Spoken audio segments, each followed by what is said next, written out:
nin shaqaala u ahaa buu darayo wuxuu ihi faras ii soo iibi. suuquu ninkii tago faras buu soo iibiyey. faras aad u fiican buu u keenay markaa 300 dirham buu soo siiyey.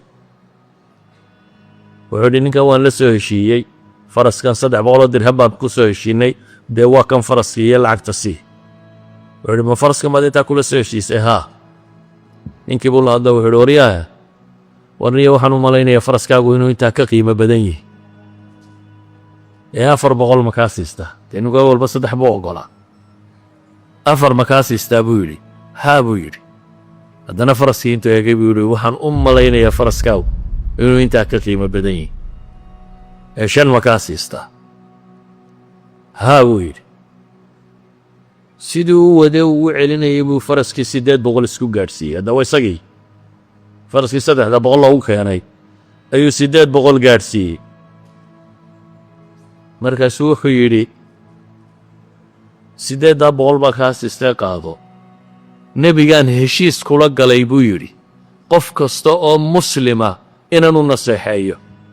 marka haddaan faraska wax yar kaa siista waxaan ka cabsanayaa inay naseexadii noqon weydee nebi maxamed baan ballankaa la galay, sidaa awgeed ayaan kuugu naseexaynayaa faraskaagu inuu qiimaha ka qaalisan yaho intaasi kuu joogo. alaslu qofka tijaara can taraadin weeyaan. wixii raalli lagu kaleeyo waa lagu kala iibsan karaa, mushkilad maaha. laakiin ninkani wuxuu isagu u taagan yahay inuu leeyahay baycadii nebi maxamed baan ilaalinayaa. tijaaradu asliyan nebigu nin buu u dhiibay diinaar. markaasu wuxuu yidhi neef adhiya ii soo iibi. nin saxaabiya oo suuqa iyo wax iibintiisa aad u xariifa buu ahaa, curwat albaariqi. dabeetana wuu yimi suuqii, waa iibiibiyey, waa baabaactamay, 2 neef buu soo siistay. laakiin diinaarkiisii 2 soo siistay.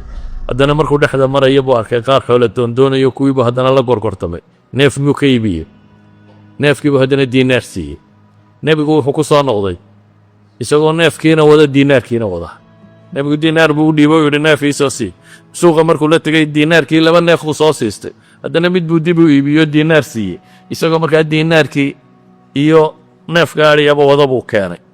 dabeetana nebigu calayhi salaatu wasalaam waa u duceeyey, alla gacantaada ha kuu barakeeyuu ugu duceeyey. waxay yidhahdeen hadduu ciid iibiyo lacag buu heli jiray. weligii suuqa wuxuu la yimi ma wax waaye ma yidhahdeen. curwa hadduu ciidda iibiyo waa ribix buu ka heli jiray. idan tijaaradu waa bayc, waa wixii lagu heshiiyo. in lays bakso ama hoos laysu cadaadiyo maaha.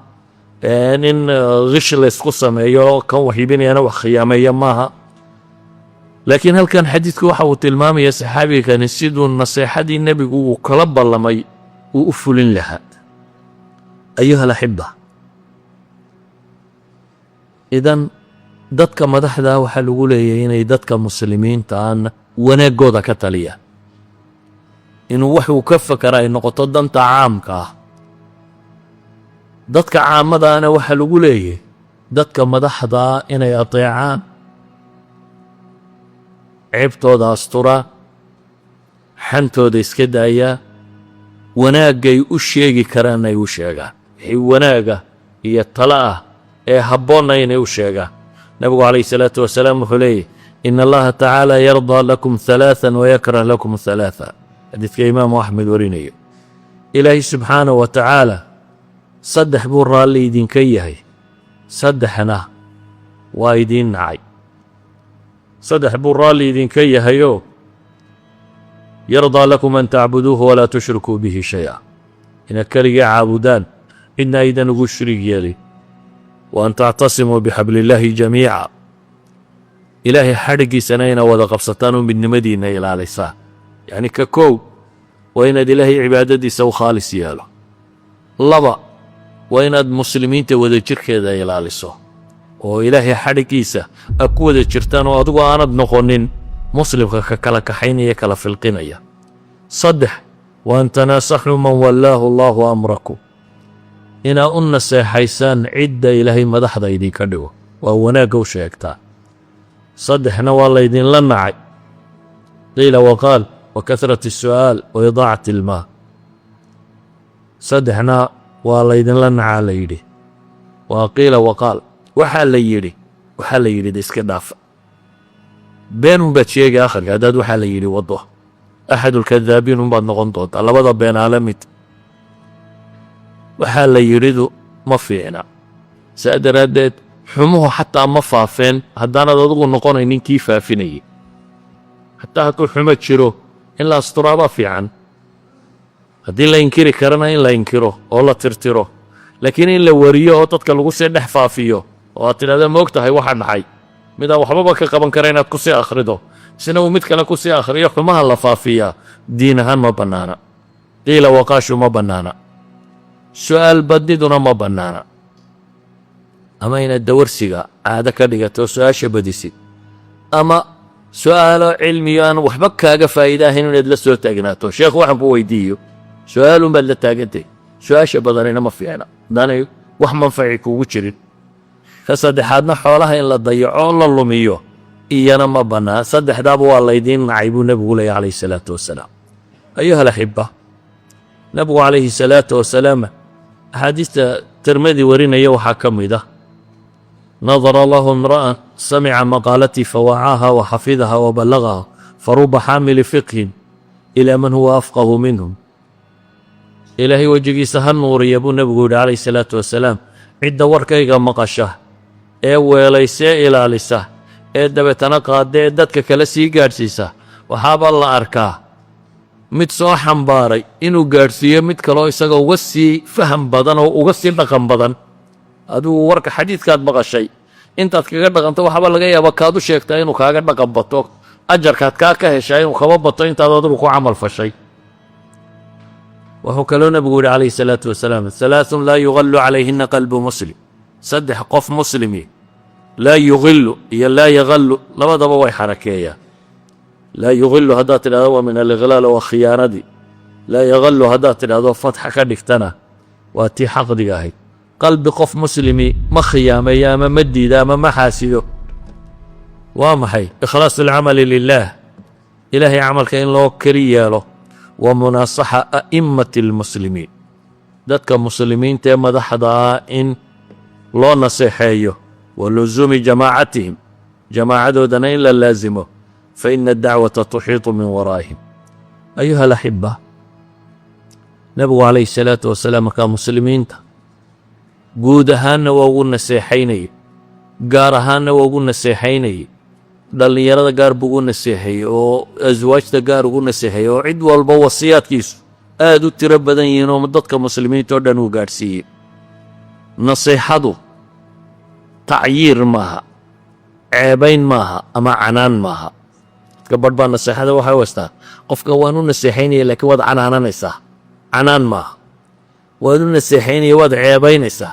had waxay wax u samaysa kay kan baad samaysa caynkan buu sameeyey waxaad iska dhigaysaa inaad naseexaynayso laakiin waxbaad ceebaynaysaa naseexadu waa qofka muslimka ah haddii gaar loogu sheegi karo in gaar loogu sheego hadday dan caama tahay oo dadka oo dhan ka dhaxaysa oo dadku anigaaban gaadhaynine dadka kale gaadhsiin karaya inaad u sheegto ciddii gaadhsiin karta si guud waxaynu odhan karnaa nebigu calayhi salaatu wasalaam wuxuu ku tilmaamay qofka mu'minkii qofka kale mu'minkaa muraayad buu u yahay buu nebigu yidhi almu'minu mir'aatu lmu'min waalmu'minu akhu lmu'min yakufu canhu daycatah wayaxuutuhu min waraa'ihi nebigu wuxuu yidhi calayhi salaatu wasalaam mu'minku mu'minka kale muraayad buu u yahay muraayaddu maxay kuu qabataa muraayadda intaad is hortaagto ayaad isku eegtaa dabeetana iyadoo aamusan bay kuu sheegtaa ceebtaada halkaa xabajaa kaaga taal halkan uskar baa kaaga yaal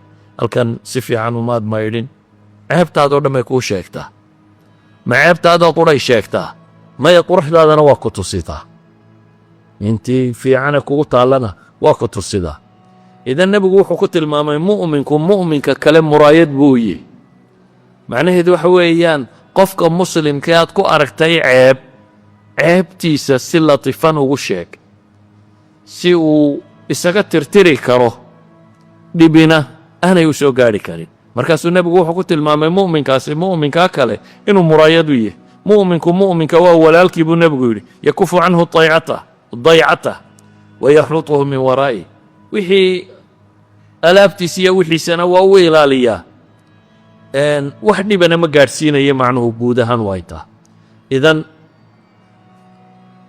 naseexada lagaa rabaa tacyiib maahe waa inaad si fiican wax ugu sheegto waa inaad qofka fadeexadaynin waa inaanad muraayaddu ceebta markay kuu sheegto ma rikoodh garaysaa se markaad ka dhaqaaqdana waa muraayaddu waa tirtirmaysa kamaraadka ma rikoodh garaya muraayadda caadiga waxba ma rikoodh garayso soo saa ma aha haddaad qofka ceebtiisa xejise ka war kaas beri buu caynka ayaa caynkaa sameeyo waan la teliyo saaya saasaan idhaad leeda waa ceebtiisii oad recorded ka dhigto aad hayso oo wakhtigaad u baahato aad ama ku ceebaynayso ama aad ku dhibayso muraayad haddaad tahay waxay ahaan lahayd in aad ceebtaan record garaynin inaad si qabow oo fiican wax ugu sheegto si wax kaaga qaadan karo maaha si canaana walidaalik ayaa ilaahay nebi muuse markii la yidhi la soo taliyo wuxuu soo sheeg fircawn waxaa lagu yidhi faquulaa lahu qawlan layinan lacallahu yatadakkaru aw yakhsha isagoo fircawn oo loogayay shaydaannimadiisa